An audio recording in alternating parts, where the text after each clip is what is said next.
Hai sobat, gimana kabar kalian? Semoga disehatkan selalu dan banyak rezekinya, amin. Jangan lupa untuk berlangganan. Dengan Anda berlangganan, Anda menjadi orang pertama di channel ini yang memiliki hak istimewa. Pada kesempatan kali ini, Sabta Novel akan melanjutkan Tales of Herding Gods episode 1371-1375. Untuk melihat video selengkapnya, sahabat bisa kunjungi playlist yang telah Mimin sediakan. Yuk mari, kita berimajinasi bersama dan masuk ke alur ceritanya.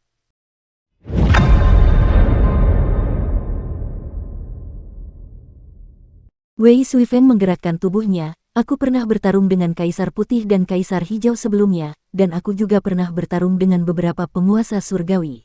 Meskipun aku tidak mengalahkan mereka, mereka juga tidak dapat membunuhku. Mereka hanya menenggelamkanku ke sungai. Aku belum pernah bertarung dengan Ibu Pertiwi, jadi aku bisa mencobanya. Pangeran Yuming ragu sejenak, meskipun aku telah belajar banyak dari kedamaian abadi, aku telah belajar selama bertahun-tahun dan belum menggunakannya, jadi aku tidak tahu seberapa kuat diriku. Guru Yuyu mengatakan bahwa aku sangat bodoh dan aku belajar dengan sangat lambat, jadi kemungkinan besar aku bukan tandingan Ibu Pertiwi. Naga Kilin diam-diam mundur dan bergumam, aku yakin aku tidak bisa mengalahkan siapapun, jadi aku tetap melarikan diri. Dia berbalik dan berlari kencang sambil mengeluarkan kemampuan pemanggilan dewa terbalik saat dia berlari. Pada saat itu, dia melihat Long Xiao dan tidak bisa menahan diri untuk tidak tercengang. Naga yang sangat besar, kapan aku bisa semegah dia? Ledakan. Di kejauhan, Long Xiao terlempar ke dalam debu. Naga Kilin menggigil dan terus berlari. Teknik pemanggilan dewa terbalik miliknya tidak secepat milik Kinmu. Bagaimanapun, Kinmu adalah pencipta teknik pemanggilan dewa terbalik, jadi kecepatan pelaksanaannya sangat cepat. Dia butuh waktu untuk mempersiapkan diri. Dia harus menemukan tempat yang aman sebelum dia dapat mengeksekusinya dengan mudah. Kinmu bersandar pada kanopi langit biru, Ibu Bumi, penguasa primordial, kita memiliki persahabatan saat itu.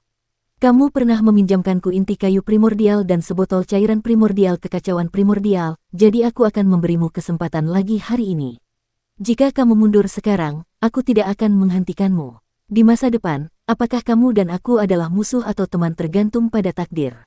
Ibu Bumi Yuan mencibir, hanya dengan kalian bertiga. Di antara kalian bertiga, satu adalah Master Surgawimu yang hanya tahu cara menggertak, satu adalah Kaisar Yunluo yang tenggelam di sungai, dan satu adalah dewa setengah dewa yang telah ditekan oleh orang tuanya selama 600.000 tahun. Apa hakmu untuk memintaku pergi? Wei Suifeng berkata dengan tulus, Tuan Bumi Yuan, Anda telah membunuh terlalu banyak dewa dan setan. Pikiran dan jiwa Anda telah dibutakan oleh aura pembunuh, dan Anda telah kehilangan akal sehat Anda. Saya mengenal Raja Brahma Agung dan Buddha. Mengapa Anda tidak ikut dengan saya untuk menemuinya dan membiarkan dia membantu Anda menghilangkan aura pembunuh? Brahma Agung, Ibu Pertiwi Yuanjun mencibir, kau bukan tandinganku, jadi kau berencana bersekongkol dengan Brahma Agung untuk berkomplot melawanku. Meskipun aku belum pulih ke kondisi puncakku, aku masih belum sebanding dengan Brahma Agung. Wei Suifeng mengerutkan kening, mendesah, dan tidak berbicara lagi. Pangeran Yuming tidak dapat menahan diri untuk bertanya, Yuanjun, tahukah kamu bahwa paviliun berlapis kaca langit biru langit ada di tangan Master Surgawimu? Harta karun ini adalah harta karun nomor 1 di dunia saat itu, kamu harus tahu reputasinya. Meskipun harta karun ini mungkin tidak menduduki peringkat nomor 1 saat ini, setelah didesain ulang dan disempurnakan oleh orang tua Master Surgawimu, yang bisu dan buta, harta karun ini jauh lebih baik daripada sebelumnya. Ketika harta karunmu muncul, harta karun itu memotong jalan mundurmu, membuatmu tidak mungkin melarikan diri. Yuanjun, pikirkan 2 kali. Anak kura-kura hitam hanya tahu membanggakan hartanya sendiri. Ibu Pertiwi Yuanjun tidak dapat menahan tawa, dia berkata sambil tersenyum, harta karun nomor 1 di dunia sama sekali bukan paviliun berlapis kaca langit biru. Alasan mengapa orang tuamu mendapat gelar harta karun nomor 1 adalah karena Kaisar Surgawi, Adipati Surgawi, bangsawan bumi dan aku sama sekali tidak ingin mengeluarkan harta karun kami sendiri. Hanya kayu asal tubuh utamaku saja yang dapat mendukung semua dunia di dunia, jadi itu jauh dari apa yang dapat dibandingkan dengan benteng surga biru berkaca. Benteng langit biru berkaca milikmu hanya 28 surga. Kaisar bela diri Suan adalah dewa pengorbanan, jadi cakrawalanya dangkal. Kamu tidak memiliki mata yang tajam. Pangeran Yuming membuka mulutnya dan mendesah lagi. Dia tidak berbicara lagi. Kinmu menggoyangkan benteng Azure Heaven yang mengkilap di tangannya dengan ringan, dan 28 lapis kanopi langsung terbuka dengan suara dengungan. 28 lapis surga muncul dan berputar dengan suara peluit. Mereka meluas keluar dan segera menyelimuti ruang luas istana leluhur. Lapisan langit bahkan membelah bumi, memotong jalur mundur Ibu Pertiwi. Penguasa primordial Ibu Bumi melihat sekeliling dan melihat bahwa 28 langit dari kaca berwarna langit biru dipenuhi dengan harta karun yang kuat. Harta karun ini jelas bukan sesuatu yang dapat disempurnakan oleh Kaisar Xuan dan Kaisar Bela Diri. Rune formasi yang terkandung di dalamnya terlalu kuat. Seperti yang dikatakannya, kaca berwarna langit biru milik Kaisar Xuan dan Kaisar Wu telah memperoleh gelar harta karun nomor 1 di dunia saat itu. Hanya saja Kaisar Langit dan yang lainnya tidak ingin pamer. Baik Kaisar Langit maupun Pangeran Bumi memiliki harta karun yang kuat. Bahkan harta karun permaisuri tidak lebih lemah dari paviliun berlapis langit biru. Dan Ibu Pertiwi Yuan Jun adalah harta yang sangat berharga. Ibu Pertiwi Yuan Jun pernah melihat paviliun berlapis kaca langit biru saat itu. Meskipun rumit dan kuat, paviliun itu tidak seseram sekarang. Sekarang, obelis Azure Heaven dipenuhi dengan segala macam harta karun. Harta karun ini sebanyak bintang di langit dan menutupi setiap bagian langit. Jelas bahwa seorang Grandmaster Agung yang ahli dalam casting dan formasi arai telah menghabiskan waktu yang lama. Obelis Azure Heaven disempurnakan ke tingkat yang tidak pernah bisa dicapai di masa lalu. Dewa Bumi Yuan tertawa dingin. Dia sama sekali tidak takut. Meskipun dia telah kehilangan tubuh fisiknya dan bahkan akarnya telah diambil oleh guru surgawi Xiao dan Gongsun Li, dia memiliki esensi kayu. Sekalipun kemampuannya saat ini lebih rendah dari yang mulia surgawi, kemampuannya tidak akan lebih lemah dari eksistensi seperti leluhur Dao dan Brahma Agung. Bahkan jika Kinmu mengeluarkan benteng langit biru berkaca, bahkan jika dia memiliki 2 eksistensi tahta kaisar, putra mahkota Yuming dan Wei Suifeng, dia masih akan memiliki peluang kemenangan yang stabil. Mati. Dewa Bumi Ibu Pertiwi mengeluarkan teriakan melengking saat tubuh aslinya muncul di belakangnya. Itu adalah inti dari kayu asal. Inti dari kayu asal bahkan lebih agung dan tebal daripada saat Ibu Bumi pertama kali turun ke dunia asal. Mahkota pohon ini mengangkat lapisan-lapisan surga di benteng surga biru yang mengkilap, membuat mereka tidak dapat mengubah urutannya. Jelas, Ibu Pertiwi telah mempelajari langit biru yang berkilau sebelumnya. Ia tahu bahwa harta karun ini dapat menanggapi permintaan apapun dan dapat mengubah tatanan surga sesuka hati. Di dunia Yuan, kayu asal mengangkat surga, sehingga ia dapat dengan mudah membekukan surga di kanopi langit biru yang mengkilap. Saat dia muncul, dia memotong kemampuan kanopi langit berkaca biru. Ibu Pertiwi menampakkan wujud aslinya. Akar-akar yang tak terhitung jumlahnya menari-nari di udara saat akar-akar tebal menjulur ke berbagai surga. Mereka menyerbu dan menuju gulungan-gulungan harta karun yang tergantung di berbagai surga. Dia juga memiliki keuntungan alami dalam cara menerobos ubin berlapis kaca Azure Heaven. Tubuhnya bergetar, dan dia terbang melewati lapisan langit untuk menerkam Kinmu. Dia memperbaiki langit, mengumpulkan semua harta karun, dan membunuh Kinmu sekaligus. Di samping Kinmu, putra mahkota Yuming membungkuk kepada Dewa Bumi yang terbang ke arahnya. Ia kemudian berdiri dan melangkah maju sambil berteriak, sungai surgawi yang tak terhitung jumlahnya. Sungai surgawi tiba-tiba melingkari tubuhnya, dan istana surgawi terbang keluar dari belakangnya. Istana surgawi itu dikelilingi oleh berbagai istana surgawi kecil. Sejak ia mencapai kedamaian abadi, kultivasinya yang telah lama mandek mulai maju pesat. Pertama, ia ditiru oleh Ling Yuxiu dari Kaisar Yanxiu di semua akademi besar, dan kemudian ia pergi ke Imperial College untuk melanjutkan studinya. Selanjutnya, ia pergi ke Daowen Academy di Earth Virtue Heavenly Palace untuk belajar dan menjadi murid si Yuyu untuk berkultivasi bersamanya. Dia memiliki terlalu banyak kekurangan, tetapi bakat dan pemahamannya jelas tidak buruk. Kalau tidak, ketika Pangeran Yin Tianzi bertemu dengannya saat itu, dia tidak akan menyesal bahwa jika Pangeran Yuming tidak ditekan, dia pasti akan menjadi salah satu dari 10 penguasa surgawi. Meskipun Pangeran Yuming belum sepenuhnya menutupi kekurangannya, basis kultivasi dan kekuatannya berkali-kali lipat lebih kuat dari sebelumnya. Ketika dia melarikan diri, dia bertemu dengan Pangeran Yin Tianzi di Sungai Surgawi dan melukainya dengan parah dengan satu pukulan. Saat itu, mananya sangat kuat, tetapi sekarang, kekuatannya bahkan lebih kuat dari sebelumnya. Tubuhnya melilit Sungai Surgawi, dan Sungai Surgawi bagaikan ular yang terbang tinggi. Dia telah menguasai kekuatan Kaisar Bela Diri Xuan dan Abijna dalam satu gerakan, dan Abijnanya yang agung meletus seperti air Sungai Surgawi. Dalam sekejap, Pemandangan yang melintas di sekitar sungai surgawi itu bagaikan dunia-dunia yang tak terhitung jumlahnya di mana sungai surgawi mengalir. Ledakan, Dewa Bumi Yuan berhadapan langsung dengannya, dan darahnya mendidih. Dia tidak bisa menahan diri untuk tidak memuji dalam hatinya, mana putra mahkota Yu Ming benar-benar kuat. Sayang sekali dia tidak beradaptasi dengan situasi ini. Akar kayu asalnya mencambuk dan melemparkan Pangeran Yu Ming. Dewa Bumi Yuan melangkah maju dan melihat Wei Suifeng berdiri di depannya. Dia pun membungkuk padanya. Orang munafik, Ibu Pertiwi Yuan Jun mencibir dan dengan berani menyerbu. Langit di atas kepala Wei Suifeng muncul, dan Heaven Do tergantung terbalik. Sungai surgawi mengalir di Heaven Do, dan di bawah Heaven Do adalah istana surgawinya. Jalur kultivasinya berbeda dari yang lain. Dia memulai dari Kitab Suci Iblis Surgawi Pendidikan Agung dan menggunakan Kitab Suci Iblis Surgawi Pendidikan Agung untuk menggabungkan berbagai teknik tahta kaisar untuk memahami teknik Do Dao surgawi miliknya sendiri. Jalan yang ditempuhnya bukanlah mengolah berbagai istana surgawi dan berkumpul bersama membentuk istana surgawi, melainkan jalan alam Dao. Bagaimanapun, dia adalah murid Saint Woodcutter, Paviliun Penciuman Surga.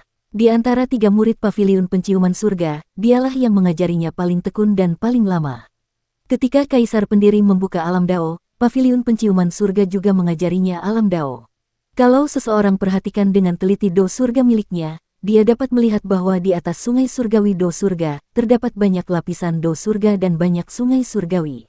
Wei Suifeng melolong panjang dan beradu langsung dengan Ibu Pertiwi Yuan Jun. Ia langsung merasa bahwa dirinya tidak sebanding dengan Ibu Pertiwi Yuan Jun dan terhuyung mundur. Pangeran Yu Ming menyerbu. Keduanya berada di depan dan satu di belakang. Mereka berdua adalah eksistensi puncak alam kaisar di dunia. Salah satu dari mereka terkenal karena kekuatan sihirnya yang kuat, tetapi kemampuan ilahinya sedikit lebih rendah. Yang lainnya terkenal karena banyaknya kemampuan ilahinya, tetapi kekuatan sihirnya sedikit lebih lemah. Namun, keduanya adalah eksistensi yang setara dengan 4 penguasa surgawi dan kaisar 4 warna dari pengadilan surgawi. Bahkan di pengadilan surgawi, hanya sedikit yang dapat menandingi mereka. Ibu Pertiwi, penguasa primordial, menghadapi mereka berdua tanpa rasa takut sedikit pun. Bahkan jika kedua kaisar kesempurnaan agung itu bergabung, mereka tidak akan dapat melakukan apapun padanya. Dia mendekat selangkah demi selangkah, semakin dekat ke arah Qin Mu yang berada di bawah pilar giok kanopi Azure Glass Heaven. Kayu asalnya juga telah membekukan 28 langit di kanopi surga kaca biru, membuatnya mandek dan tidak dapat bergerak. Akar kayu asalnya juga telah melewati 28 surga dan melilit harta karun. Sekarang dia punya peluang menang 100%. Pada saat itu, di bawah pilar batu giok yang menyokong 28 langit, Qin Mu membungkuk kepada Dewa Purba Ibu Pertiwi. Ibu Pertiwi Dewa Purba tertawa. Yang muliamu, kau juga seorang munafik. Kau hanya seorang munafik. Qin Mu membungkuk dan menarik napas panjang. Tiba-tiba, istana surgawi di belakangnya meledak, dan mereka membentuk 19 istana surgawi yang bergabung bersama untuk membentuk istana surgawi yang besar. Di istana-istana surgawi itu, roh-roh primordial berdiri tegak dan mengangkat kepala mereka untuk melihat ke-28 surga. Mereka semua menjalankan kekuatan sihir mereka, dan semua harta di 28 surga itu langsung diaktifkan olehnya.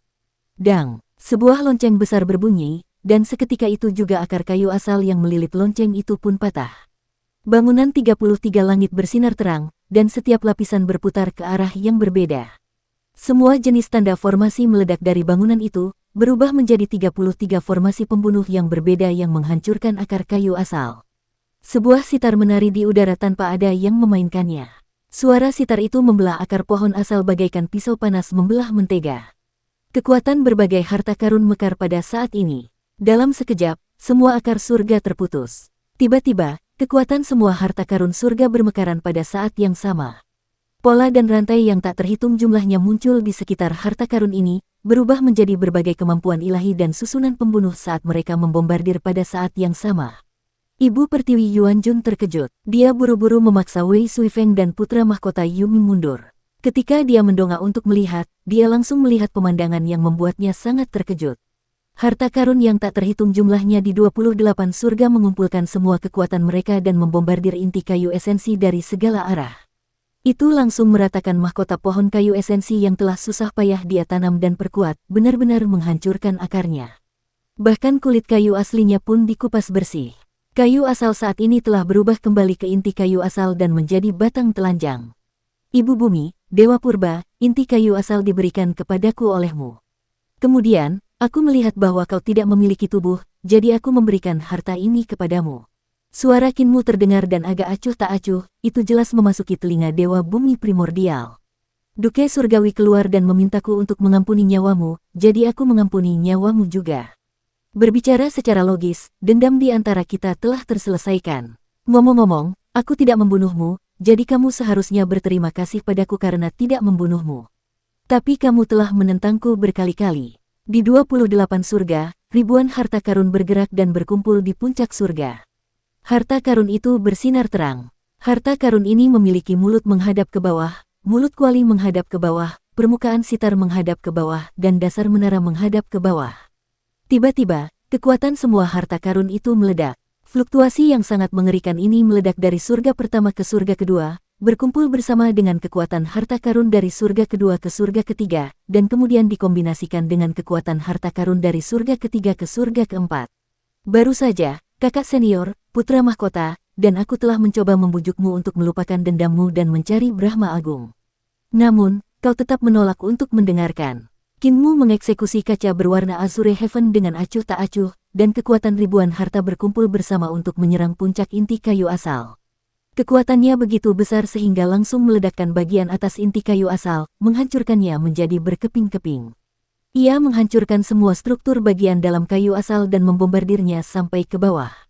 Dewa Purba Ibu Pertiwi menjerit dan terbang menuju inti kayu asal. Aku sudah melakukan apa yang seharusnya aku lakukan, kata Kinmu dengan ekspresi tenang. Putra mahkota Yuming menunjukkan ekspresi sedih dan tiba-tiba berkata, Yang Muliamu memiliki keutamaan hidup yang baik. Ibu Pertiwi, Tuan Primordial, mengapa Anda tidak menundukkan kepala dan mengakui kekalahan? Wei Suifeng juga menunjukkan ekspresi kesakitan dan berkata, Adik laki-laki, kejahatan penguasa primordial Ibu Pertiwi tidak pantas untuk mati. Ledakan. Kekuatan penghalang Azure Heaven membombardir dan menghancurkan inti kayu asal. Dewa Purba Ibu Pertiwi bergegas mendekat dan terpental oleh kekuatan yang melonjak itu. Tubuhnya mulai hancur dan berubah menjadi abu. Tak lama kemudian, hanya tersisa satu jiwa dewa, dan kultivasinya pun menghilang dengan cepat. Pada saat itu, kekuatan harta karun yang tak terhitung jumlahnya dari benteng Azure Heaven diaktifkan sekali lagi. Banyak rantai harta karun turun dari langit dan mengunci jiwa ilahi Dewa Primordial Ibu Pertiwi. Pangeran Yuming tiba-tiba berteriak, Yang Muliamu, pikirkan dua kali, Dewa Bumi Primordial telah berkontribusi pada dunia asal. Namun, hal ini juga membawa bencana bagi dunia asal. Roh-roh primordial di Istana Surgawi Kinmu mengerahkan kekuatan sihir mereka pada saat yang sama, dan kekuatan semua harta di surga runtuh. Mereka berkumpul menjadi satu gelombang dan membombardir jiwa ilahi Dewa Primordial Ibu Pertiwi. Kaisar Agung telah meninggal selama 300.000 tahun, dan banyak sekali nyawa yang telah mati.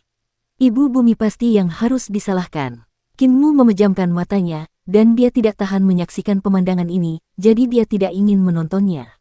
Kekuatan kanopi langit biru runtuh dan mencapai puncak jiwa ilahi penguasa Purba Bumi. Penguasa Purba Bumi menjerit, Yang Muliamu, aku mengaku kalah. Demi Duke Surgawi, harap diingat bahwa aku telah melindungi semua kehidupan di dunia asal selama bertahun-tahun. Ledakan, gelombang kehancuran datang dan menenggelamkan jiwa sucinya. Kekuatan mengerikan melonjak maju mundur di 28 langit, berubah menjadi riak-riak yang mengguncang bumi yang menyapu seluruh langit. Wei Suifeng dan putra mahkota Yuming berdiri di sana, pakaian mereka berkibar tertiup angin kencang. Hati mereka tidak bisa tenang untuk waktu yang lama.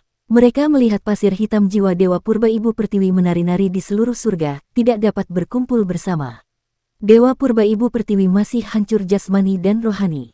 Yang Muliamu, kau ekspresi wajah putra mahkota Yuming tampak rumit. Ekspresi Kinmu setenang sumur kuno, yang melindungi dunia asal adalah Dewa Bumi, dan yang membantai dunia asal juga adalah Dewa Bumi. Dia telah melakukan perbuatan baik, dan dia telah melakukannya sebelumnya. Kita tidak bisa mengabaikan dosa-dosanya hanya karena perbuatan baiknya di masa lalu. Aku merasa bahwa aku tidak melakukan kesalahan apapun. Wei Suifeng berkata, adik laki-laki, tetapi kamu harus tahu bahwa ketika generasi mendatang menyebutkan masalah kamu membunuh Dewa Primordial Ibu Pertiwi, pasti akan ada banyak orang yang mengatakan bahwa kamu kejam dan sangat kejam, tidak memberi Ibu Pertiwi kesempatan. Kinmu meraih pilar giok benteng Azure Heaven, dia tanpa ekspresi. Benar dan salah, kelebihan dan kekurangan, biarkan generasi mendatang yang mengomentarinya. Namun, Generasi mendatang biasanya adalah sekelompok orang biasa-biasa saja yang memiliki hati seorang ibu suci tetapi tidak memiliki kemampuan seorang ibu suci.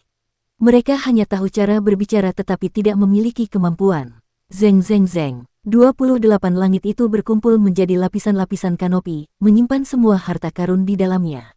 Ia bersandar pada kanopi langit biru dan mukanya tertutup oleh bayangan kanopi, hanya memperlihatkan bibir tipisnya. Dia mengerutkan bibir tipisnya dan berkata dengan lembut, "Orang yang tidak tahu malu, apa hakmu untuk mengkritikku? Kamu tidak bisa membunuh musuhmu dengan mengkritik rumor, dan kamu tidak bisa menguasai dunia. Kamu hanya bisa membunuh orang yang benar. Tapi aku tidak takut lagi." Desas-desus itu menakutkan. Desas-desus itu seperti anak panah. Mereka dapat menembak orang sampai mati. Wei Suifeng ternyata lebih dewasa. Ia berbisik kepada Pangeran Yuming, putra mahkota, sebaiknya jangan beritahu siapapun tentang ini. Aku tahu kau bersyukur atas kematian Ibu Pertiwi, dan aku tahu kau memahami niat dan tindakan guru surgawimu. Namun, di masa depan, saat dunia sudah damai, akan ada lebih banyak orang yang mengkritik guru surgawimu. Pada akhirnya, reputasinya akan ternoda.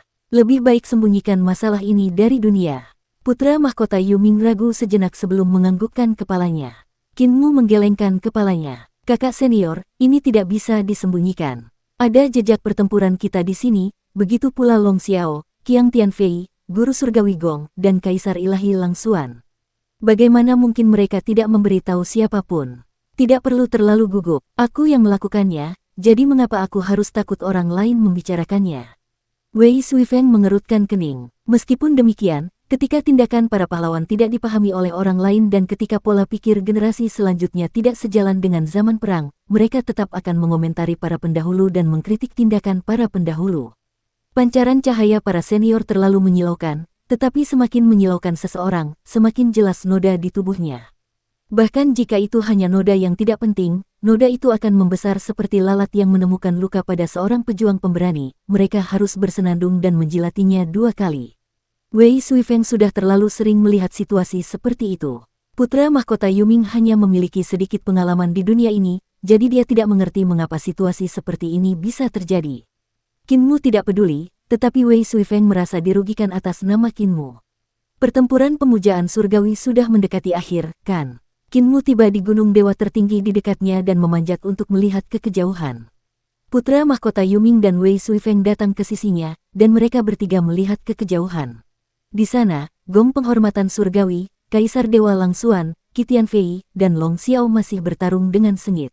Awalnya, Qi Tianfei berada dalam posisi yang kurang menguntungkan, tetapi dengan bantuan kepala dan tinju Kaisar tertinggi, dia langsung menang. Di bawah serangan tiba-tiba, dia memukul Gong penghormatan surgawi, Long Xiao, dan Kaisar Dewa Langsuan hingga mereka muntah darah.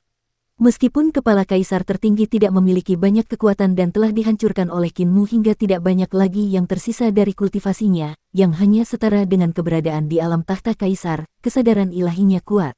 Tinjunya juga merupakan satu-satunya anggota tubuh jasmani kaisar tertinggi yang tersisa dan tidak terlihat, jadi kekuatannya sangat kuat. Namun, Qin Tianfei dengan cepat menderita kerugian besar.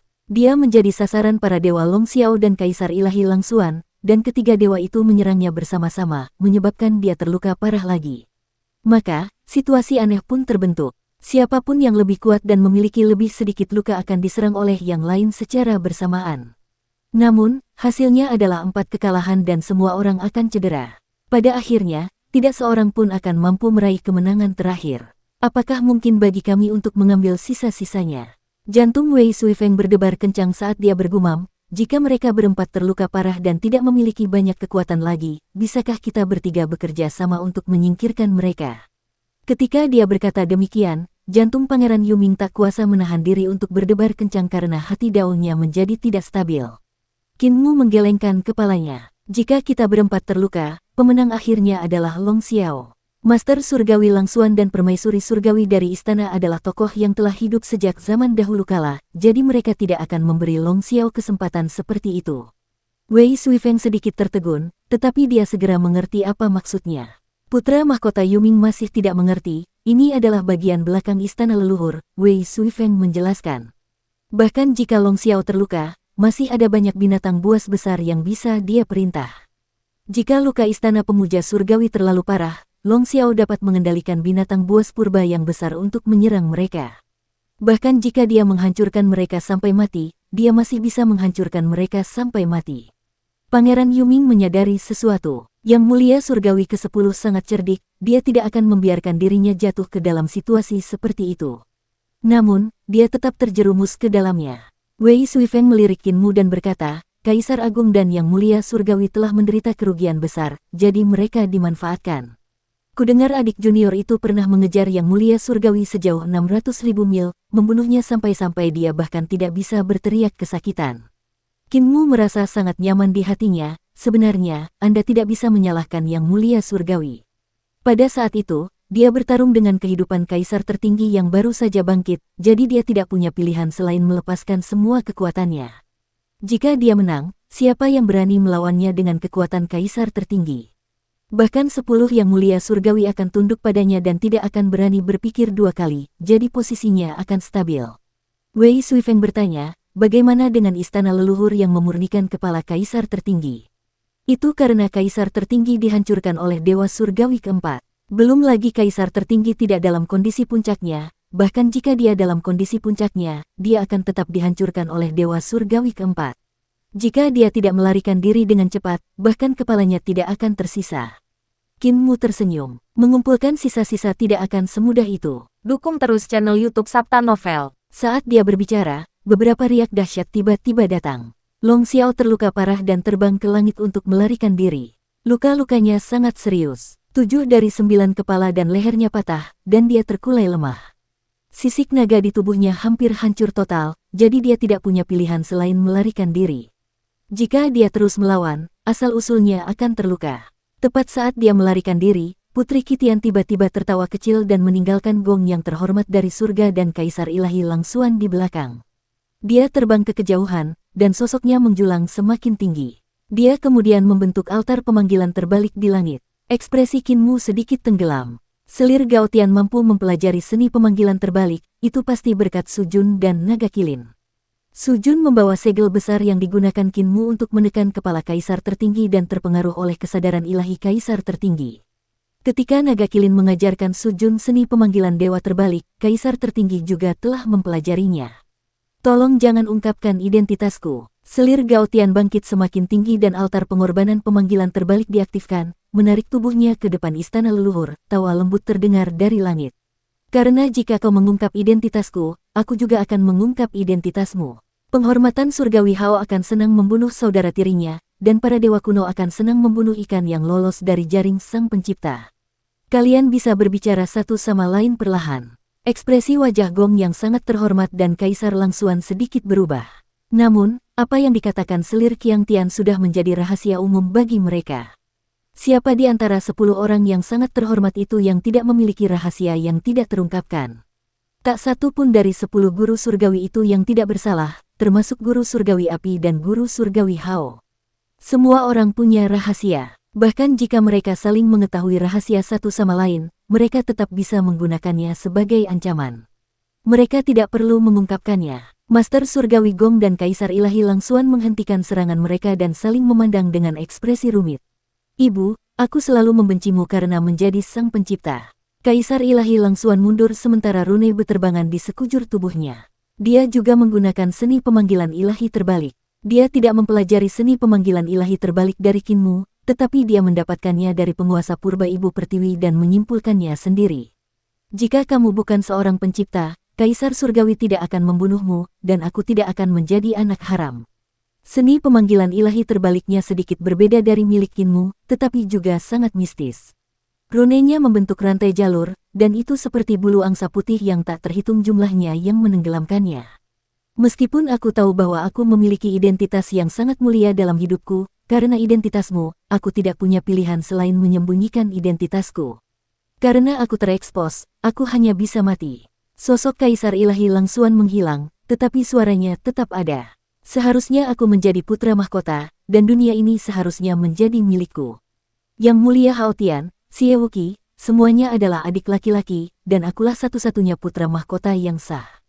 Karena kamu, aku hanya bisa menyembunyikan identitasku dan menjadi anak haram. Yang Mulia Gong terdiam. Dia memperhatikan kepergiannya dan tidak menghentikannya. Aku seharusnya tidak melahirkanmu. Dia menjentikkan lengan bajunya dan juga memanggil kemampuan ilahi secara terbalik dan pergi dari belakang istana leluhur. Dia kembali ke Gunung 100.000 Hitam dan melihat bahwa pasir di dalam jam pasir belum selesai jatuh.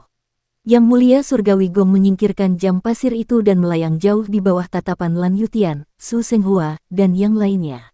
Qin Mu dan yang lainnya menyaksikan pertempuran para dewa surgawi dari jauh sambil berpikir keras.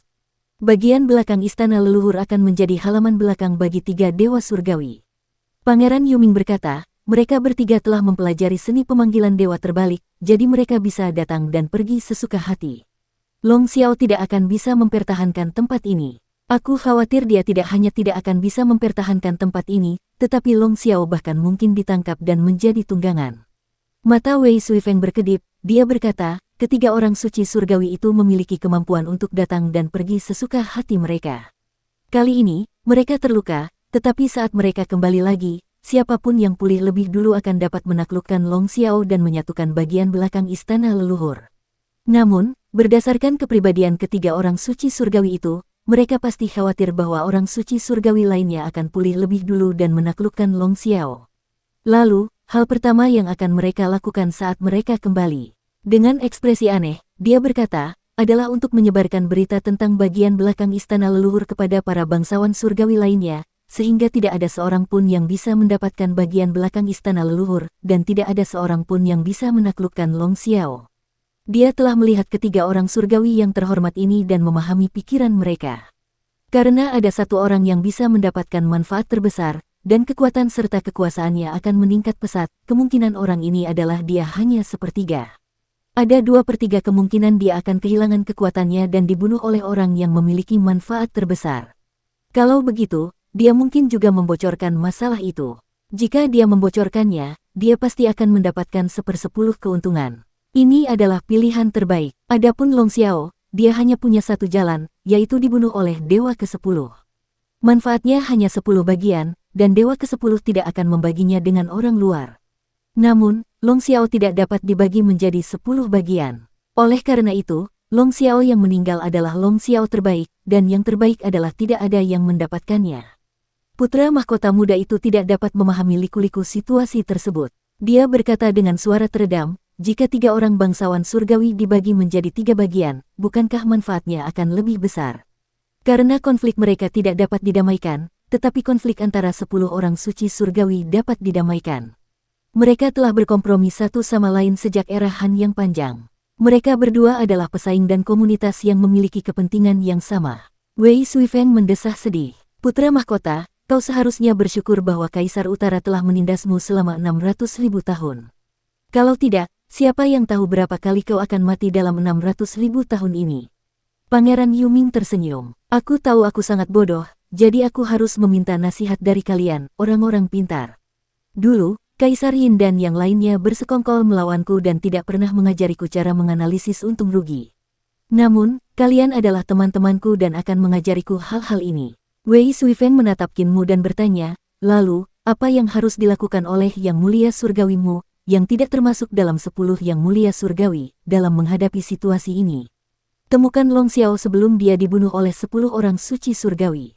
Qin Mu tersenyum dan berkata, kalau begitu, katakan padanya apa yang baru saja kau katakan. Beritahu dia bahwa dia tidak bisa bergantung pada salah satu dari 10 orang suci surgawi dan hanya bisa bersekutu denganku. Wei Suifeng tertawa terbahak-bahak, tetapi tawanya tiba-tiba berhenti, dia mengganti topik pembicaraan. Namun, Long Xiao keras kepala dan keras kepala. Dia adalah penguasa bagian belakang istana leluhur dan memerintah semua binatang besar di sini. Dia akan menyimpan ilusi dan berpikir bahwa dia dapat mengandalkan seorang pemuja surgawi bahkan di saat yang paling berbahaya dan tetap mempertahankan posisinya. Jika kamu pergi dan mencarinya, kamu akan masuk ke dalam perangkap. Qin Mu tersenyum. Semuanya tergantung pada manusia. Selama masih ada secercah harapan untuk sukses, aku akan melakukannya. Wei Suifeng tertegun dan mendesah. Itulah sebabnya aku kalah darimu. Jika menurutmu ada secercah harapan, kamu akan bekerja keras dan berusaha mengubahnya menjadi 2 atau 3 benang, tetapi aku sering menyerah. Qin Mu memberikan teknik pemanggilan terbalik kepada mereka dan berkata, ada gerbang surga selatan di sini. Bawa nenek, Hua Xuanxiu, Lan Yutian, Su Senghua dan yang lainnya ke sini dan pelajari mereka secara mendetail. Aku akan pergi mencari Long Xiao. Wei Suifeng ragu-ragu sejenak dan berkata, hati-hati di jalan. Qin Mu tertawa dan memasukkan benteng langit biru ke tangannya sebelum melayang pergi. Jangan khawatir, Long Xiao sekarang terluka parah, jadi dia tidak bisa melakukan apapun padaku. Wei Suifeng dan Pangeran Yuming memperhatikan kepergiannya sementara Pangeran Yuming berkata dengan tulus, Yang Mulia Surgawimu benar-benar orang yang luar biasa. 9 naga yang dimuliakan dari surga, Han, adalah orang yang luar biasa. Mereka memiliki ambisi, tujuan, dan cita-cita mereka sendiri, itulah sebabnya mereka dapat melakukan hal-hal yang luar biasa dan menjadi orang yang luar biasa. Wei Suifeng menggunakan kemampuan ilahi pemanggilan terbalik dan berkata dengan suara yang dalam, kami memanggil Sujun, Lan Yutian, dan Si Yuyu. Tidak perlu kembali ke Gunung Suci 100.000. Pangeran Yuming ragu-ragu dan berkata, kamu juga mengatakan 100.000 gunung suci, tetapi ketika aku melihat 100.000 gunung hitam, mereka tidak tampak seperti gunung suci. Sebaliknya, mereka tampak seperti tempat yang sangat berbahaya. Mereka selalu membuatku merasa tidak enak. Jika Yang Muliamu mengatakan bahwa itu adalah gunung suci, maka itu adalah gunung suci. Jika langit jatuh, Yang Muliamu akan menjaganya. Itu benar. Qin Mu mengikuti jejak Long Xiao dan mencarinya sepanjang jalan. Long Xiao terluka dan meninggalkan jejak darah. Namun, dia tidak mencari jauh sebelum jejak darahnya menghilang. Mungkin Long Xiao menyembunyikan lukanya untuk mencegah orang lain menemukan jejaknya. Qin Mu bergumam pada dirinya sendiri sejenak sebelum seekor binatang buas besar di kejauhan menemukannya dan menyerbu ke arahnya sambil meraung. Kesadaran ilahinya meledak dan mencap dirinya ke dalam pikiran binatang buas yang besar itu. Setelah beberapa saat, Qin Mu berdiri di atas kepala binatang buas itu dan mencari keberadaan Long Xiao melalui ingatannya. Dia kemudian mengendalikan binatang buas itu untuk bergegas ke sana. Tidak lama kemudian, dia menemukan bahwa binatang besar itu telah kehilangan jejak Long Xiao. Namun, ada binatang besar lainnya tidak jauh dari situ. Qin Mu segera berubah menjadi binatang besar lainnya dan meninggalkan binatang besar aslinya di sana. Dia mencari sepanjang jalan, berhenti dan berjalan. Namun, gerakan Long Xiao menjadi semakin misterius. Pada akhirnya, Qin Mu bahkan berubah menjadi beberapa binatang besar, tetapi dia masih tidak dapat menemukan jejak Long Xiao. Long Xiao juga berhati-hati. Qin Mu melompat turun dari dahi binatang besar itu dan tertawa pelan. Dia mengangkat jarinya dan mengetuk pelan sebuah pohon tua. Bolehkah aku bertanya apakah Yang Mulia sudah menemukan Long Xiao? Pohon kuno itu dipanggil olehnya dan langsung sadar kembali. Akarnya tumbuh dari tanah dan berdiri tegak. Mata dan mulut tumbuh dari tubuhnya. Pohon itu mengangkat cabang dan menunjuk ke kejauhan. Dia pergi ke sana. Qin Mu mengucapkan terima kasih dan bangkit untuk pergi. Pohon roh itu mengangkat tangannya dan menggaruk bagian atas pohon. Ia sedikit bingung. Ia tidak tahu mengapa ia tiba-tiba bisa berbicara dan berjalan sambil berjemur di bawah sinar matahari. Seni ilahi Qin Mu luar biasa. Itu bukan lagi mantra pemanggilan roh sederhana dari istana surga sejati. Dia juga dapat menggunakan seni ilahi dari dunia yin surgawi untuk menganugerahkan jiwanya dan kesadaran ilahi untuk memberinya kemampuan berbicara. Seni ilahinya dipenuhi dengan kedalaman. Dalam hal kekuatan seni ilahi di dunia, ada banyak yang melampaui Qin Mu. Namun, dalam hal kecerdikan, selain terlalu mudah dan tak terduga, tidak ada yang bisa diperingkat di atas Qin Mu. Dia mencari untuk waktu yang lama dan sekali lagi kehilangan jejak Long Xiao. Di depannya ada lautan ribuan hektar bunga roh, dan bunga-bunga yang tak terhitung jumlahnya yang tingginya lebih dari 10 meter bergoyang tertiup angin. Kaki Qin Mu menghentak keras ke tanah, dan seketika, ribuan hektar bunga spiritual bergoyang. Di antara bunga-bunga itu, gadis-gadis muda dan cantik menguap dan meregangkan pinggang mereka dari ruang bunga, menjulurkan kepala untuk melihat-lihat. Qin Mu bertanya, kakak, apakah kalian sudah menemukan Long Xiao? Para gadis itu sedang berceloteh, dan Qin Mu terbatuk dan berkata, tolong tunjukkan jalannya. Gadis-gadis itu semua menunjuk ke arah yang sama, dan Qin Mu berterima kasih kepada mereka dan mengejar mereka. Ya, aku tidak memakai baju. Seorang gadis di bunga berteriak kaget. Saya juga. Kami tidak memakai pakaian apapun. Kami pernah terlihat telanjang. Mengapa payudaramu lebih besar dari milikku? Dan bokongmu sedikit menonjol. Sangat jelek, sehingga sulit untuk berjalan. Lautan bunga itu ramai dengan aktivitas. Gadis-gadis itu menyelinap keluar dari bunga-bunga dan mencari daun-daun. Mereka memotong daun-daun itu menjadi berbagai pakaian yang indah dan menghiasinya dengan kelopak bunga. Mereka menertawakan gadis berdada besar itu lagi, dan tawa riang terdengar dari lautan bunga. Guru Langit Gong kembali ke Tai Sulode dan memanggil muridnya, Nian Xihua, untuk menjaga tempat itu. Ia berkata, saya memiliki kemampuan ilahi pemanggilan terbalik yang hebat di sini. Kirimkan ke wilayah guru langit lainnya dan beritahu mereka bahwa mereka dapat menggunakan kemampuan ilahi ini untuk mencapai bagian belakang istana leluhur. Ada banyak kekayaan di bagian belakang istana leluhur. Nian Xihua terkejut, dia segera berkata, Guru, karena ada banyak harta karun di belakang istana leluhur, mengapa Anda ingin membaginya dengan orang lain? Para pemuja surga lainnya semuanya adalah orang-orang yang garang dan ganas. Mereka ingin mengambil semua manfaat untuk diri mereka sendiri. Mengapa Anda membaginya dengan kami? Guru Surgawi Gong berkata dengan acuh tak acuh, manfaat yang tidak dapat mereka ambil juga akan dibagi dengan kita. Ketika mereka menduduki istana surgawi, itu bukan karena mereka khawatir tidak dapat mengambilnya, jadi mereka mencari sekutu dan menemukanku. Apakah mereka mengundangku untuk bergabung dengan aliansi surgawi? Tidak perlu bertanya, cepat pergi. Nian Xihua memutar matanya dan berkata, Yang muliamu juga seorang yang terhormat. Haruskah aku memberitahunya? Gong yang sangat dihormati di surga menggelengkan kepalanya dan berkata, tidak perlu. Nian Xihua gembira dan berkata sambil tersenyum, jika kita membagi keuntungan denganmu, kita harus membaginya menjadi 11 bagian. Jika dia kurang satu orang, kita bisa membaginya lebih banyak. Kalau begitu kamu salah, kita harus membaginya dengan yang muliamu. Master Surgawi Gong menggelengkan kepalanya dan berkata, dia memiliki bagian di depan istana leluhur. Selain itu, dia menciptakan kemampuan ilahi pemanggilan terbalik. Tentu saja, kita harus memberinya bagian juga. Meskipun 10 master surgawi memiliki pikiran yang sama, mereka juga saling membatasi. Kita perlu membiarkan master surgawimu masuk untuk melumasi diri kita sendiri. Nian Xihua sangat bingung. Guru Surgawi Gong berkata dengan tenang, dia adalah pemimpin aliansi surgawi. Ada banyak hal yang perlu dilakukan atas namanya. Ada beberapa hal yang meragukan di aliansi surgawi, dan seseorang harus disalahkan.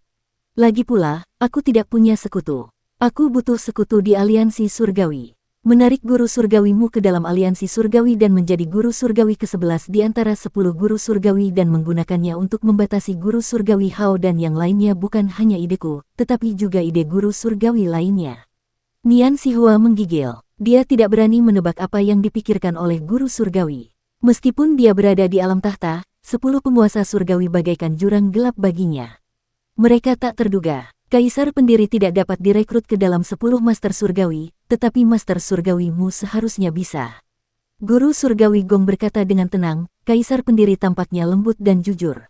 Dia tidak memiliki banyak emosi, tetapi hati daunnya terlalu stabil.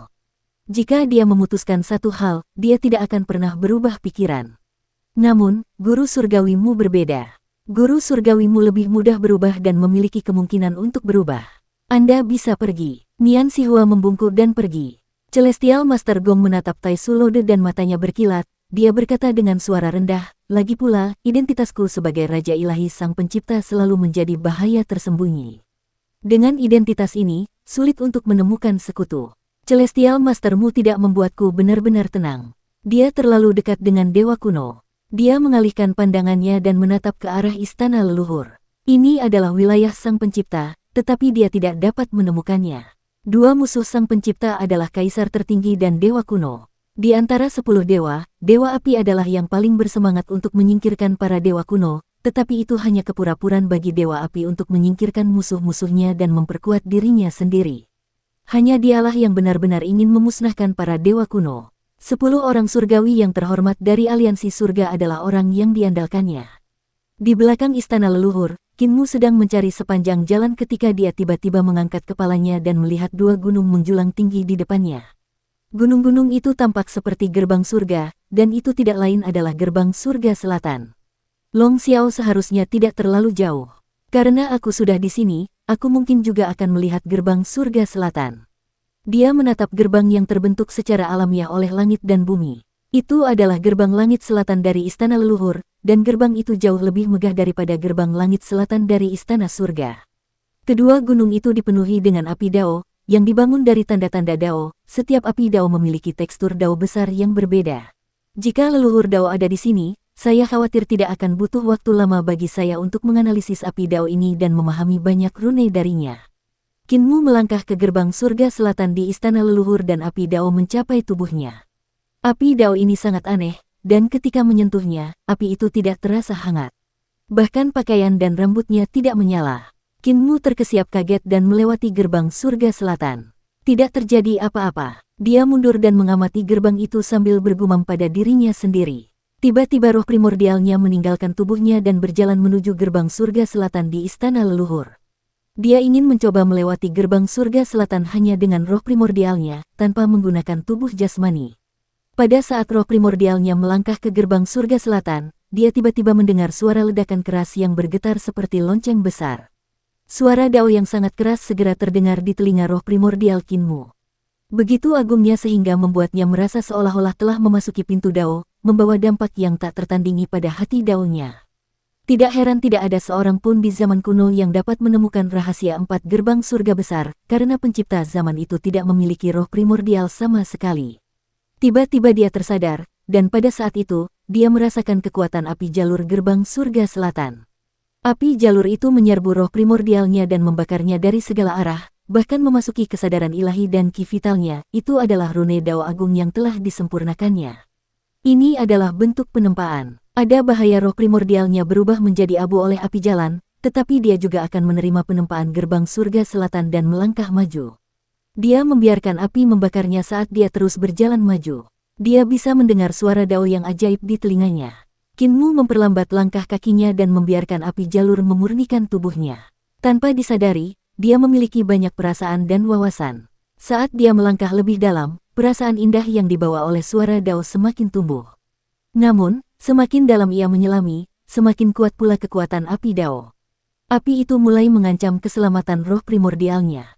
Tentu saja, api Dao dengan kekuatan seperti itu tidak bisa lagi melukainya, tetapi hal itu membuat Kinmu merasa bahwa fondasinya tidak stabil. Fondasi yang tidak stabil semacam ini berasal dari wilayah gerbang surga selatan dalam sistem istana surgawi. Alam gerbang surga selatan juga disebut Dewa Sejati. Itu adalah seorang praktisi seni ilahi yang telah datang ke depan gerbang surga selatan dan berjalan melewatinya. Setelah melalui hukum Dao Agung gerbang surga selatan dan melembutkan dirinya, roh primordialnya dan tubuh jasmaninya, mereka semua diangkat ke tingkat Dewa Sejati. Tempering semacam ini sebagian besar tercermin dalam kekuatan. Kinmu juga telah melewati gerbang surga selatan. Bukan hanya satu gerbang, tetapi hampir semua istana surgawi gerbang surga selatan. Hanya istana surgawi bajak laut Buddha yang belum selesai, dan istana surgawi beban ekstrim baru saja mulai diolah, jadi dia belum melewatinya. Tetapi sekarang setelah dia berjalan melewati gerbang surga selatan yang dibentuk oleh langit dan bumi istana leluhur, dia menyadari bahwa dia sedang dibakar oleh api Dao, dan wilayah kekuasaannya menunjukkan tanda-tanda ketidakstabilan. Dia belum pernah menemui hal seperti alam yang tidak stabil. Sejak dia masih muda, fondasi kerajaannya bisa dikatakan sangat kokoh, terutama setelah bersentuhan dengan reformasi Eternal Peace dan mereformasi semua harta karun ilahi yang agung. Dengan kerajaan yang tidak stabil, dia bahkan lebih terisolasi darinya. Ketika dia melumpuhkan istana surgawinya, melumpuhkan harta karun ilahinya, dan hanya mengolah embrio rohnya, wilayah istana surgawinya juga menjadi bagian dari wilayah embrio rohnya. Para dewa yang terhormat dan dewa sejati istana surgawi semuanya dilatih olehnya hingga tingkat yang tak terbayangkan. Jika kerajaannya tidak stabil, maka semua dewa di dunia memiliki kerajaan yang tidak stabil.